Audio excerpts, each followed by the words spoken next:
시간을 주시면 제가 돈 꼭 갚을게요. 눈 내리는 어느 겨울날 오후 재래시장에 비명이 울려 퍼졌습니다. 한 소녀가 눈밭에 쓰러진 채 끌려가고 있었습니다. 사채업자 3명이 소녀의 팔을 붙잡았고 주변 상인들은 안타까운 눈으로 바라볼 뿐 용감하게 나서서 소녀를 구해주려는 이는 없었습니다. 아저씨 살려주세요. 제발이요. 시간을 조금만 더 주세요. 제가 꼭 갚을게요. 소녀가 떨리는 목소리로 애원했지만 사채업자는 차갑게 말했습니다. 서울 부잣집 가정부로 보내줄 테니 돈 벌어서 갚으라고. 조용히 따라와. 그 순간이었습니다. 한 노인이 나타나 단호하게 말했습니다. 그 아이에게 받을 돈이 얼마요? 댁은 누구시오? 당장 1,000만 원 있소?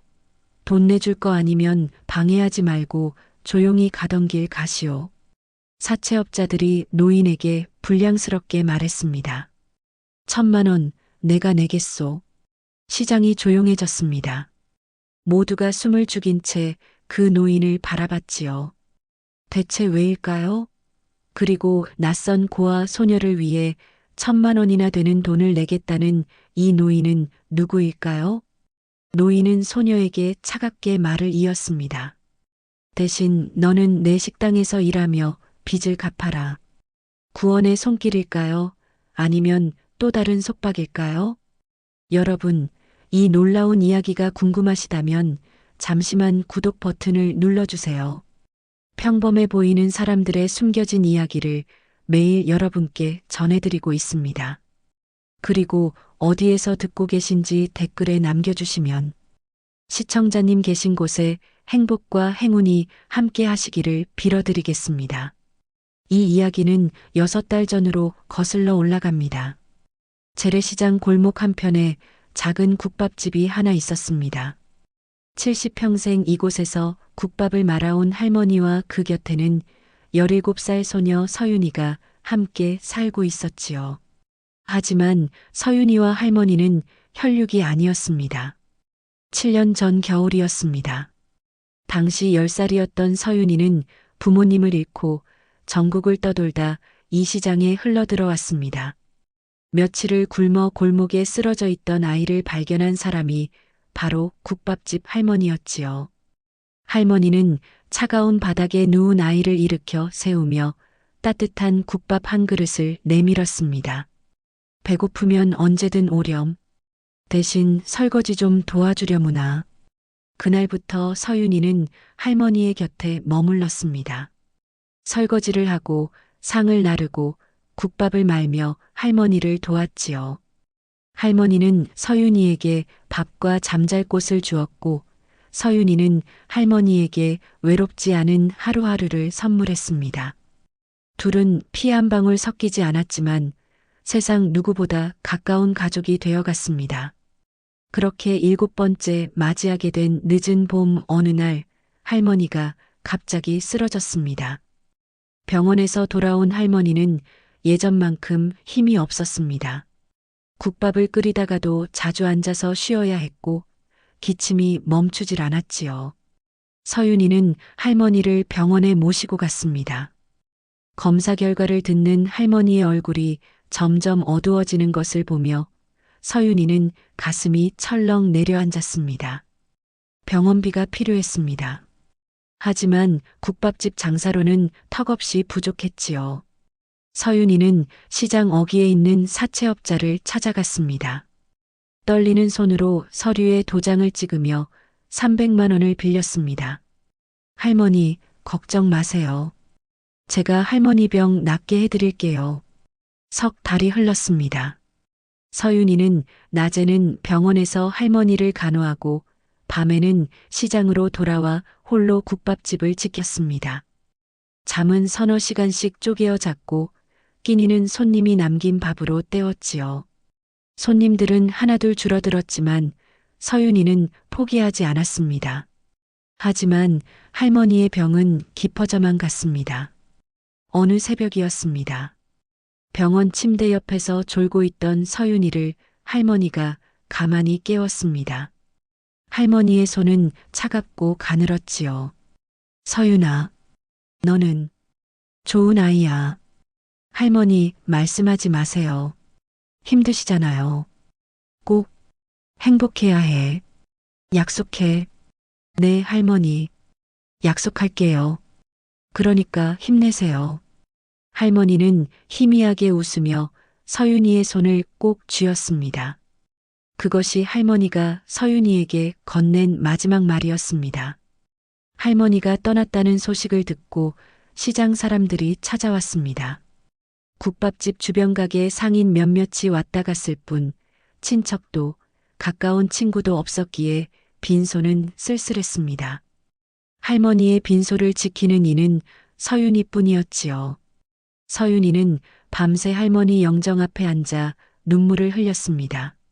세상에서 유일하게 자신을 가족이라 불러준 사람이 이제는 영정 속 사진으로만 남았습니다. 그리고 장례를 치른 다음 날 사채업자에게서 전화가 왔습니다. 장례는 끝났지? 이제 돈 이야기 좀 하자. 서윤이는 그제야 깨달았습니다.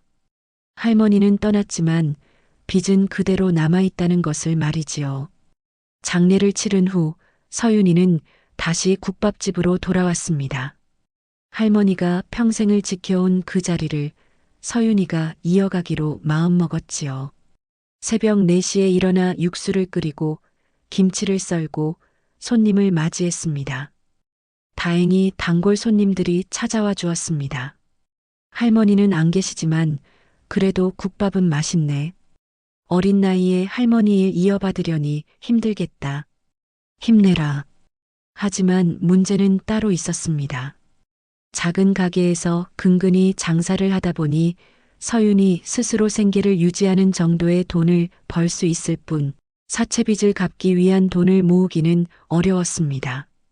그렇게 시간이 흘러 어느 날 사채업자에게서 다시 연락이 왔습니다. 서윤이는 떨리는 손으로 전화를 받았지요. 300만 원 빌려간 지 넉 달째야. 이자 계산하면 지금 1000만 원이야. 네, 1000만 원이요? 그럴 리가. 계약서 안 읽어봤어? 월 이자가 얼마인데. 언제 갚을 건데, 이거? 서윤이는 아무 말도 할 수 없었습니다. 국밥집 장사로는 큰 돈을 벌기 어려웠기 때문입니다. 1000만 원이라는 돈은 서윤이에게는 평생을 일해도 갚을 수 없을 것 같은 큰 금액이었지요. 그리고 눈이 내리는 장날, 그들이 찾아왔습니다. 국밥집 문이 거칠게 열리며 사채업자 3명이 들어섰습니다. 서윤이는 본능적으로 한 걸음 뒤로 물러섰지요. 내가 언제 1000만 원을 갚을 건데 평생 갚아도 안 될걸? 조금만 시간을 주세요. 제가 더 열심히. 이 작은 가게에서 뭘 어떻게 하겠다는 거야? 사채업자는 차갑게 웃으며 서윤이에게 다가왔습니다. 서울 강남에 부잣집들 많아. 우리가 가정부 자리 하나 구해놨어. 거기서 몇 년만 일하면 빚 청산이야. 싫어요. 전 안 가요. 서윤이가 뒤로 물러서며 고개를 저었지만 사채업자들은 서윤이의 팔을 거칠게 붙잡았습니다. 서윤이는 필사적으로 저항했지요. 하지만 17살 소녀의 힘으로는 어른 남자 3명을 당해낼 수 없었습니다. 끌려 나온 곳은 장터 한복판이었습니다. 눈이 내리고 있었습니다. 하얀 눈이 서윤이의 얼굴과 머리 위로 쏟아져 내렸지요. 서윤이는 발버둥을 치며 소리쳤습니다. 도와주세요. 저 좀 살려주세요. 하지만 지나가던 사람들이나 주변 상인들 중 선뜻 나서는 사람은 없었습니다. 아이고, 저 어린 것이. 서윤이 불쌍해서 어쩐대. 국밥집 옆 가게 아주머니가 안타까워했지만 앞장서서 나설 수 없었습니다. 사채업자들이 이 시장에서 얼마나 무서운 사람들인지 다들 알고 있었기 때문입니다. 저 독한 것들한테 밉보이면 우리한테 무슨 짓을 할지 몰라. 평소 서윤에게 잘해주던 사람들, 할머니 국밥을 맛있게 먹으며 웃어주던 사람들이 모두 외면하고 있었습니다. 그들을 탓할 수도 없었지요. 사채업자들이 얼마나 무서운 사람들인지 서윤이도 알고 있었으니까요. 하지만 이 세상에 자신을 도와줄 사람은 정말 아무도 없다는 사실이 뼈아프게 다가왔습니다. 그때였습니다. 서윤이가 눈밭에 그만 넘어지고 말았습니다. 차가운 눈이 손바닥에 닿았습니다. 무릎이 시렸고 온몸이 떨렸지요. 서윤이는 눈밭에 주저앉은 채 고개를 들어 하늘을 올려다봤습니다. 하얀 눈송이들이 끝없이 내려오고 있었습니다. 그 순간 할머니의 마지막 말이 떠올랐습니다. 꼭 행복해야 해. 할머니, 미안해요. 저 어떻게 해야 할지 모르겠어요. 서윤이의 눈에서 눈물이 또르르 흘러내렸습니다. 모든 것을 포기하고 싶은 심정이었지요. 바로 그때 누군가의 목소리가 들려왔습니다. 잠깐, 낮지만 단호한 목소리였습니다. 서윤이가 고개를 들어 목소리가 들려온 쪽을 바라봤습니다. 시장 끝에서 한 노인이 걸어오고 있었지요.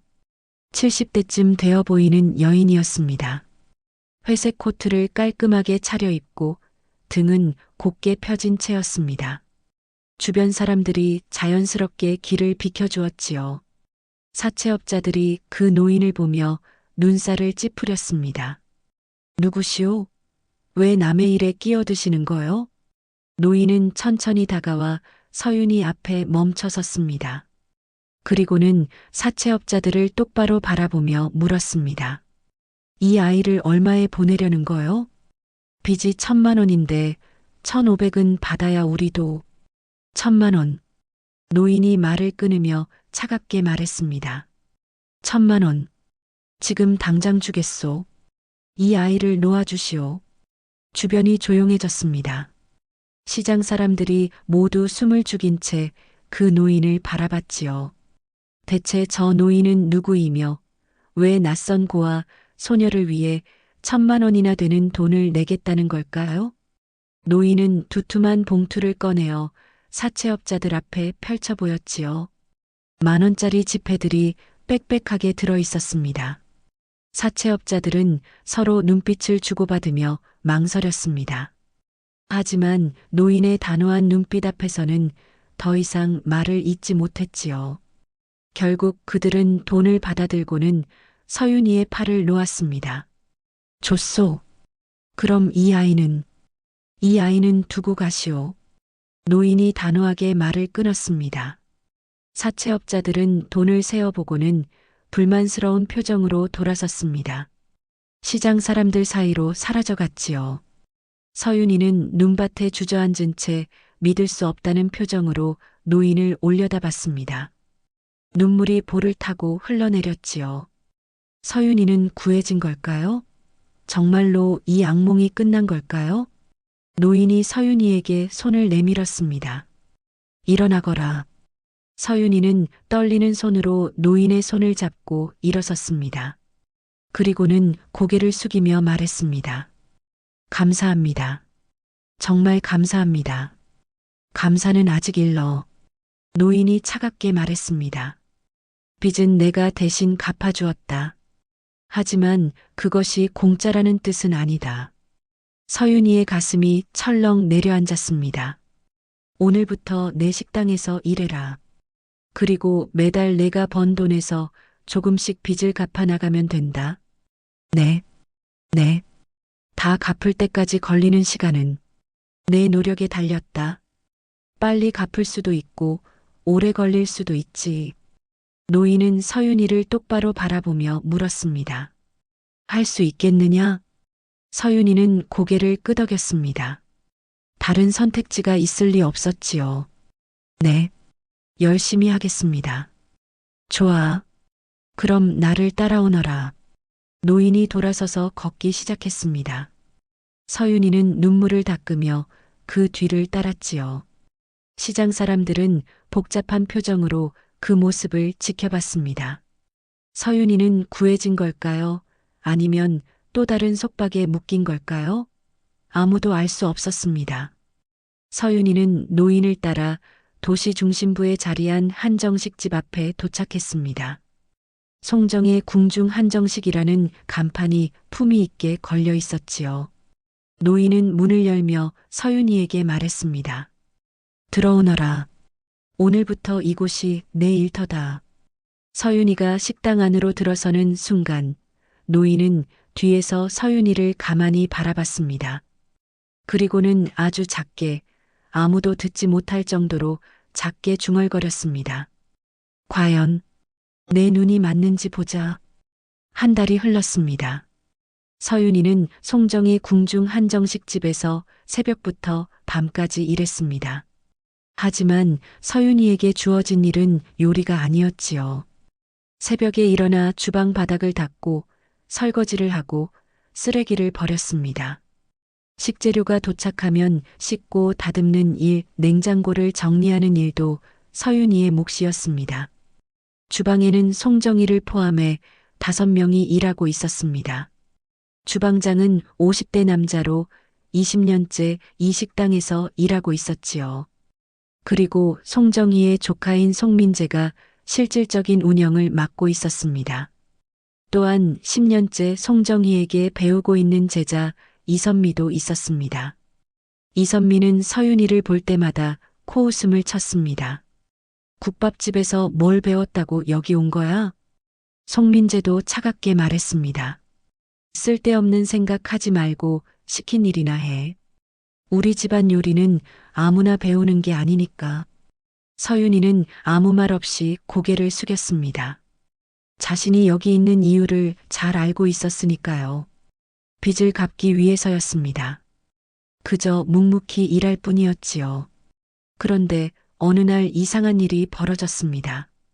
서윤이가 냉장고를 정리하던 중이었습니다. 큰 냉장고 안에는 갖가지 식재료들이 가득했지요. 서윤이는 하나하나 꺼내며 상태를 확인하고 있었습니다. 갑자기 서윤이가 멈춰섰습니다. 이상한데. 서윤이는 냉장고 깊숙한 곳에서 비닐에 쌓인 채소를 하나 꺼냈습니다. 겉으로 보기엔 멀쩡했지요. 하지만 서윤이는 조심스럽게 주방장에게 가져갔습니다. 저기, 이 채소가 멀쩡해 보이는데? 주방장이 귀찮다는 듯 대답했습니다. 냄새를 맡아보시면. 주방장은 짜증스럽게 채소 냄새를 맡았습니다. 그리고는 얼굴이 굳어졌지요. 미세하게 상하기 시작한 냄새가 났습니다. 겉으로는 전혀 알 수 없었는데 말입니다. 이걸 어떻게 알았어? 냄새가 다른 채소들이랑 달라서요. 주방장은 냉장고의 다른 채소들과 비교해 봤습니다. 보통 사람 눈으로는 구분이 안 되는 정도였지요. 하지만 서윤이는 냄새만으로 정확히 찾아낸 것입니다. 며칠 후에는 더 놀라운 일이 있었습니다. 이선미가 김치를 꺼내려고 김치 항아리 앞에서 고민하고 있었습니다.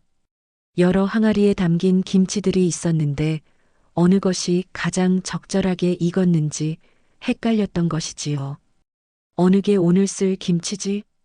지나가던 서윤이가 잠시 멈춰서더니 조심스럽게 말했습니다. 저기, 왼쪽에서 2번째 항아리요.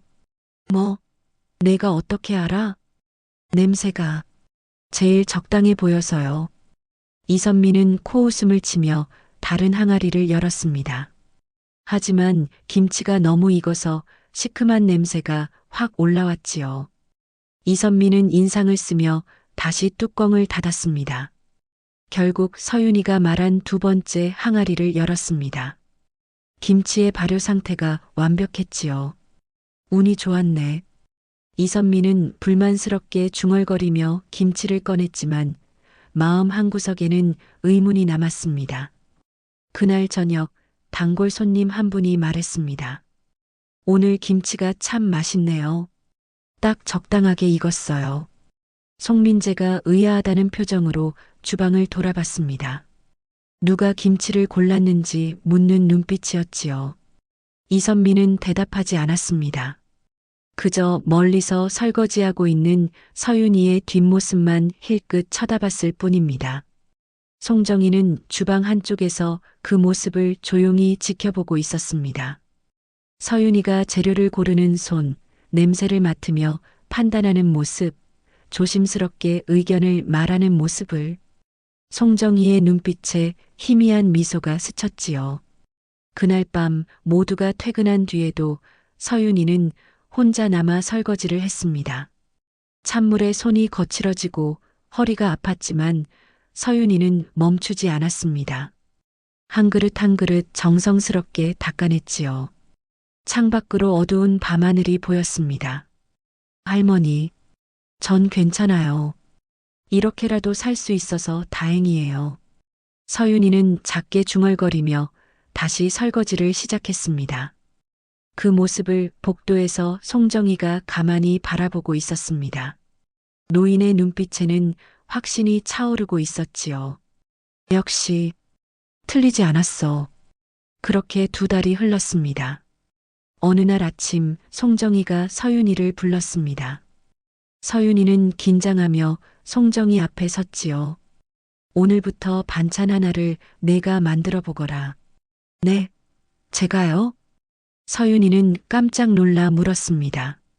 지금까지 설거지와 청소만 했는데 갑자기 요리를 맡기다니 말입니다. 깍두기면 된다.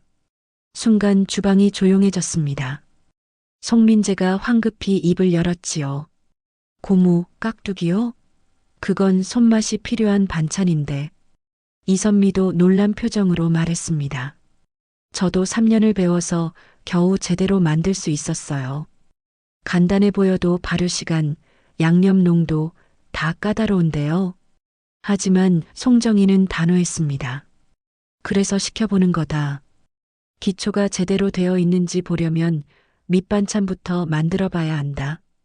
송민재와 이선미는 불만스러운 표정을 감추지 못했지만 더 이상 말하지 못했습니다. 송정희의 결정은 절대적이었으니까요. 서윤이는 두려움에 떨었습니다. 깍두기를 만들어 본 적은 있었지만 이렇게 많은 양을, 그것도 까다로운 단골 손님들께 내놓을 음식을 만든다는 것이 겁이 났지요. 하지만 해야만 했습니다. 서윤이는 물을 썰기 시작했습니다. 손을 움직이는 동안 국밥집 할머니가 생각났습니다. 할머니는 물을 썰 때 항상 이렇게 말씀하셨지요. 서윤아, 무는 크기가 똑같아야 골고루 익는단다. 그래야 씹을 때마다 같은 맛이 나지.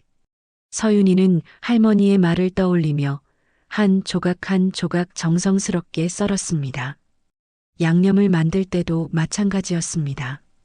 할머니가 가르쳐 준 대로 재료를 넣는 순서를 지켰고 손맛을 더했지요. 사흘이 지났습니다. 서윤이의 깍두기가 단골 손님 상에 올라갔습니다. 주방 직원들은 모두 긴장한 채 손님들의 반응을 기다렸지요. 첫 번째 손님이 깍두기를 한 입 베어 물었습니다.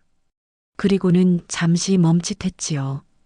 주방 안이 긴장으로 얼어붙었습니다. 송민재가 불안한 눈빛으로 주방장을 쳐다봤습니다. 그때 손님이 말했습니다. 사장님, 깍두기 좀 더 주세요. 잠시 후 다른 테이블에서도 목소리가 들렸습니다. 저희도 깍두기 리필이요. 여기도요. 주방 직원들은 서로의 얼굴만 쳐다봤습니다. 깍두기 리필 요청이 이렇게 많이 들어온 건 처음이었지요. 송민재가 직접 깍두기를 맛봤습니다. 그리고는 눈을 크게 떴습니다. 이선미도 황급히 맛을 봤습니다. 개운하면서도 깊은 감칠맛이 입안에 퍼졌지요. 10년을 배운 자신의 깍두기와는 분명히 달랐습니다. 말이 안 돼. 주방장도 고개를 저었습니다. 재료도 양념도 똑같은데 뭐가 다른 거지? 저녁이 되자 깍두기가 동이 났습니다. 평소보다 2배 가까이 더 나간 것이지요. 송민재는 복잡한 표정으로 설거지하고 있는 서윤이를 바라봤습니다. 이선미는 입술을 깨물며 고개를 돌렸지요. 인정하고 싶지 않았지만 오늘 하루 손님들의 반응이 모든 것을 말해주고 있었습니다. 국밥집에서 온 고아 소녀가 만든 깍두기가 10년을 배운 제자의 것보다 나았다는 사실을 말입니다. 송정이만이 조용히 미소 짓고 있었습니다. 역시 내 눈이 틀리지 않았어. 그날 밤 서윤이는 혼자 주방에 남아 손을 씻으며 생각했습니다. 손님들이 깍두기를 더 달라고 했을 때의 기억이 떠올랐지요. 자신도 놀라웠습니다. 그저 할머니가 가르쳐준 대로 정성을 다했을 뿐인데 말입니다. 그렇게 2년이 흘렀습니다. 깍두기로 첫 성공을 거둔 후 서윤이가 만든 요리는 조금씩 늘어났습니다.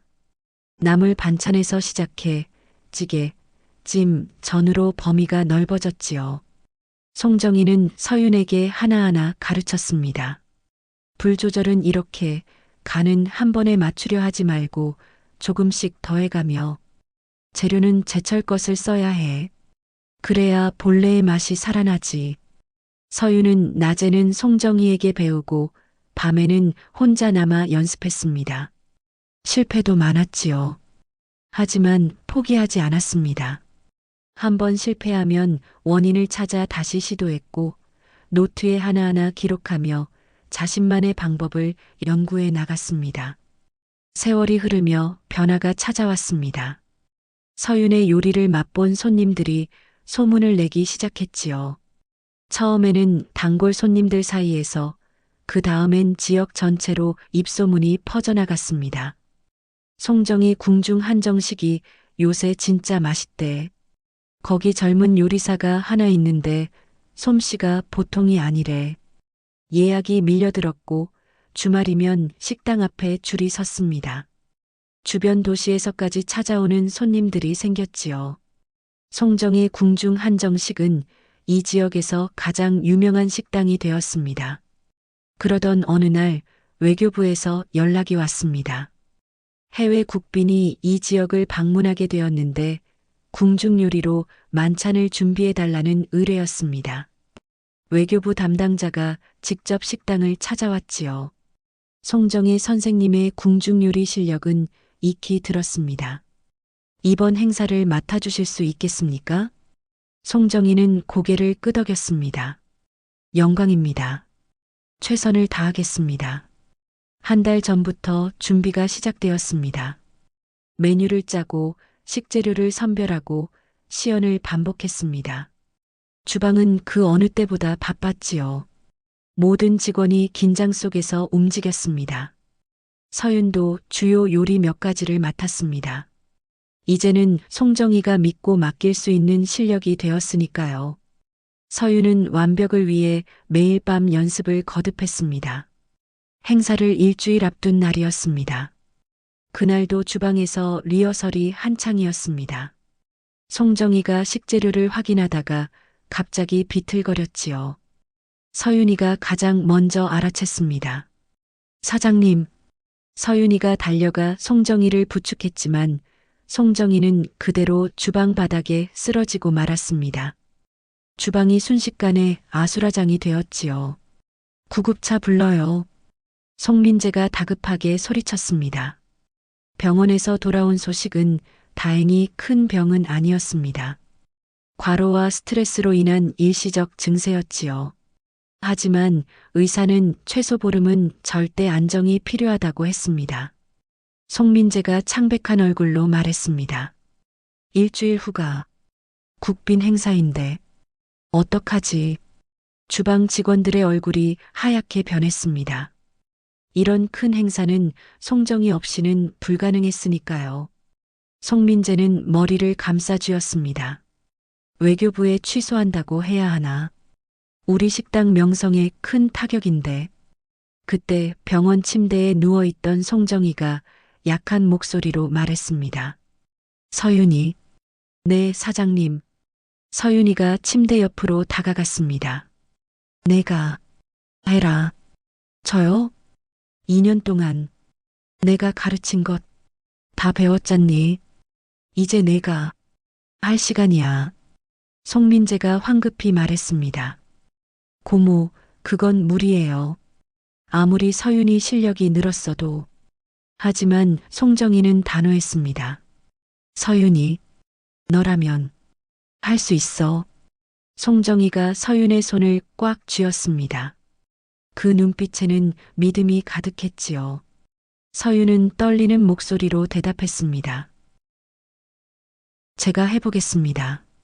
일주일이 지났습니다. 드디어 그날이 왔습니다. 새벽 4시 서윤이는 이미 주방에 서 있었습니다. 손은 떨렸지만 마음은 단단했지요. 지난 일주일 동안 밤마다 연습했던 것들을 떠올리며 하나씩 준비를 시작했습니다. 송민재와 이선미, 주방장도 함께 움직였습니다. 모두 긴장한 얼굴이었지요. 평소와 달리 서로 말이 없었습니다. 각자 맡은 일에 집중할 뿐이었습니다. 오후 6시 국빈 일행이 도착했습니다. 외교부 관계자들과 함께 온 해외 고위 인사는 50대 중반의 신사였습니다. 통역관이 옆에 붙어 있었지요. 일행은 특별히 준비된 한옥 스타일의 룸으로 안내되었습니다. 주방에서는 숨죽인 긴장감이 흘렀습니다. 첫 번째 코스가 나갔습니다. 구절판이었지요. 8가지 색색의 재료가 아름답게 담긴 그릇이었습니다. 서윤이가 직접 준비한 것이었습니다. 잠시 후 접객 직원이 들어왔습니다. 손님께서 매우 만족하신다고 합니다. 주방에 안도의 한숨이 흘렀습니다. 하지만 이제 시작일 뿐이었지요. 2번째 코스, 3번째 코스가 차례로 나갔습니다. 신선로, 생선찜, 잡채. 서윤이는 정신없이 움직이며 하나하나 정성을 다해 완성해냈습니다. 손은 뜨거운 불에 데었고 등은 땀으로 흠뻑 젖었지만 멈출 수 없었습니다. 국밥집 할머니의 목소리가 떠올랐습니다. 서윤아, 음식은 사람을 위한 거란다. 먹는 사람이 행복해야 만드는 사람도 행복한 거야. 서윤이는 그 말을 마음에 새기며 마지막 코스까지 완성해냈습니다. 저녁 9시 모든 코스가 끝났습니다. 주방 직원들은 지친 몸으로 서로를 바라봤습니다. 해냈습니다. 실수 없이 모든 요리를 완성한 것이지요. 그때 룸의 문이 열렸습니다. 외교부 담당자가 들어오더니 놀란 표정으로 말했습니다. 손님께서 주방장님을 직접 뵙고 싶다고 하십니다. 송민재가 당황하며 앞으로 나가려 했습니다. 하지만 담당자가 고개를 저었지요. 손님께서 영어로 이렇게 말씀하셨습니다. 진짜 요리사를 만나고 싶다고. 주방이 조용해졌습니다. 모두의 시선이 서윤이에게 향했지요. 서윤이는 떨리는 다리로 룸으로 향했습니다. 문을 열고 들어서자 국빈이 자리에서 일어났습니다. 그는 서윤이를 보며 놀란 표정을 지었지요. 이렇게 젊은 요리사일 줄 예상하지 못했던 것입니다. 통역관을 통해 그가 말했습니다. 이 음식을 당신이 만들었습니까? 네. 여러분들이 도와주셨지만 주요 요리는 제가 만들었습니다. 국빈은 잠시 서윤이를 바라보았습니다. 그리고는 천천히 고개를 끄덕이며 말했습니다. 이 맛은 오래 기억될 것 같습니다. 제 어머니가 만들어주시던 음식이 생각났습니다. 기술이 아니라 마음으로 만든 음식이라는 것을 알 수 있었습니다. 그는 서윤이에게 손을 내밀었고 서윤이는 두 손으로 그 손을 잡았습니다. 감사합니다. 서윤이의 눈에서 눈물이 흘러내렸습니다. 주방으로 돌아온 서윤이를 직원들이 따뜻하게 맞이했습니다.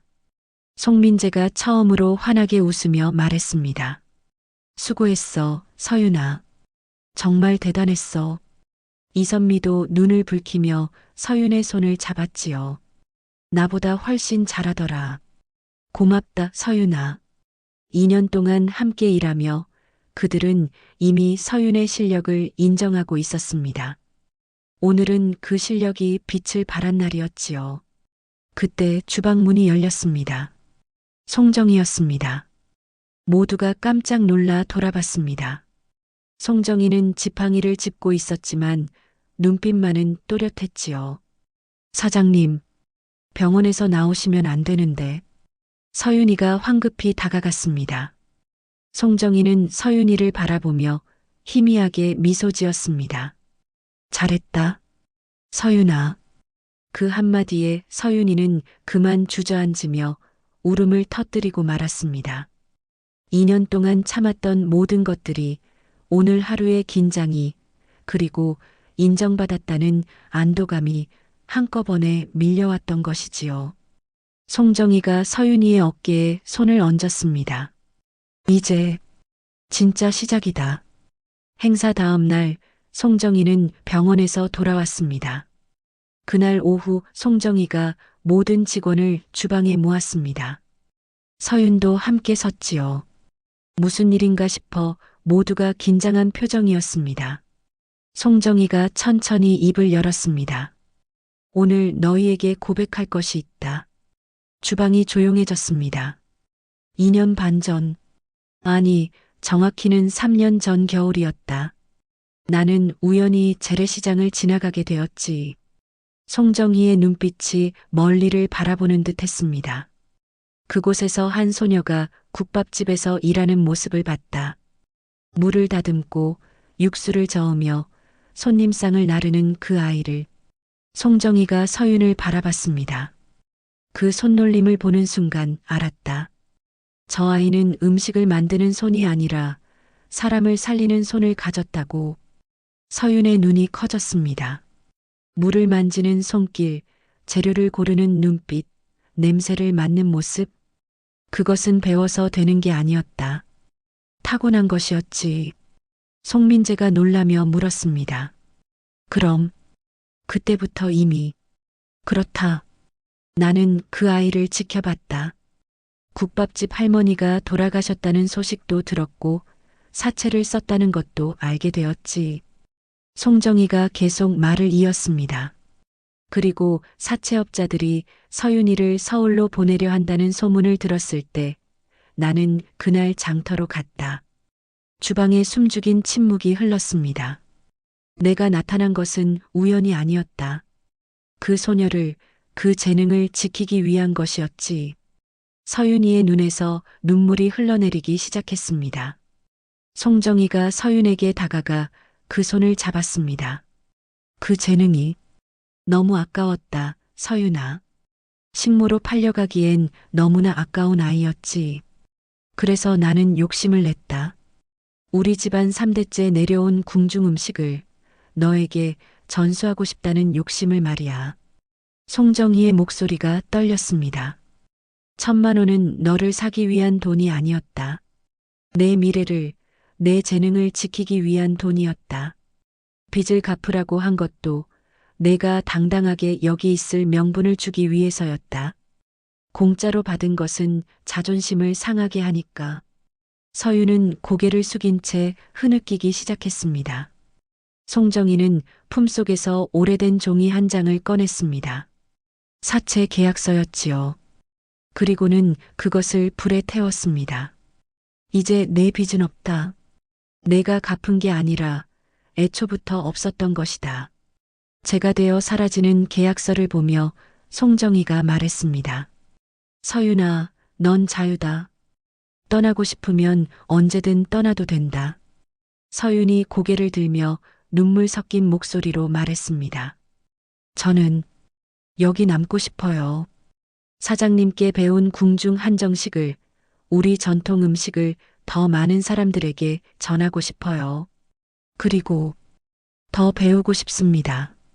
평생을 바쳐서라도 이 전통을 이어가고 싶어요. 송정희는 희미하게 미소 지으며 고개를 끄덕였습니다.